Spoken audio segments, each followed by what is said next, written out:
नवरात्रि में दुर्गा पूजा के अवसर पर दुर्गा देवी के 9 रूपों की पूजा उपासना बहुत ही विधि विधान से की जाती है। इन रूपों के पीछे तात्विक अवधारणाओं का परिज्ञान धार्मिक, सांस्कृतिक और सामाजिक विकास के लिए आवश्यक है। आइए जानते हैं माँ शैलपुत्री के बारे में। माँ दुर्गा को सर्वप्रथम शैलपुत्री के रूप में पूजा जाता है।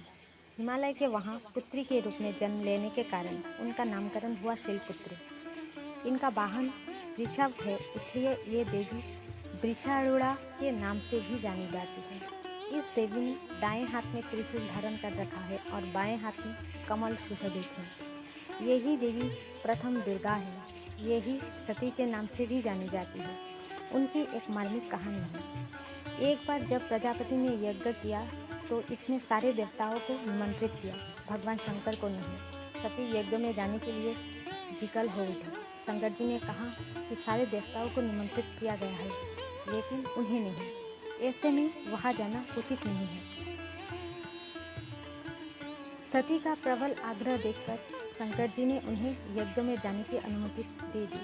सती जब घर पहुंची तो सिर्फ माँ ने ही उन्हें स्नेह किया। बहनों की बातों में व्यंग और उपहास के भाव थे।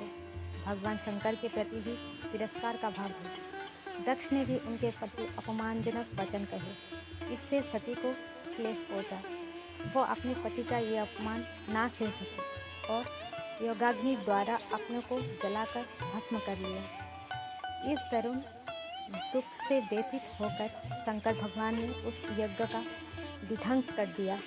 यही सती अगले जन्म में शैलराज हिमालय की पुत्री के रूप में जन्मी और शैलपुत्री कहलाई। शारदीय नवरात्रि का पहला दिन माँ शैलपुत्री। शारदीय नवरात्रि शुरू हो चुकी है और घर स्थापना के बाद माँ दुर्गा के प्रथम स्वरूपा माँ शैलपुत्री की पूजा होगी। अश्विन मास के शुक्ल पक्ष की प्रतिपदा तिथि से शारदीय नवरात्रि की शुरुआत। पौराणिक मान्यताओं के अनुसार माता पार्वती पर्वतराज हिमालय की पुत्री है और माँ के शैलपुत्री स्वरूप की पूजा देवी के मंडपों में पहले नवरात्र के दिन होती है। शैल का अर्थ है हिमालय और पर्वतराज हिमालय के यहाँ जन्म लेने के कारण इनका नाम शैलपुत्री पड़ा। पार्वती के रूप में इनको भगवान शिव के पत्नी के रूप में भी जाना जाता है। माता शैलपुत्री का स्वरूप बेहद शांत और सरल है। माता के एक हाथ में त्रिशूल और दूसरे में कोमल शोभा दे रहा है।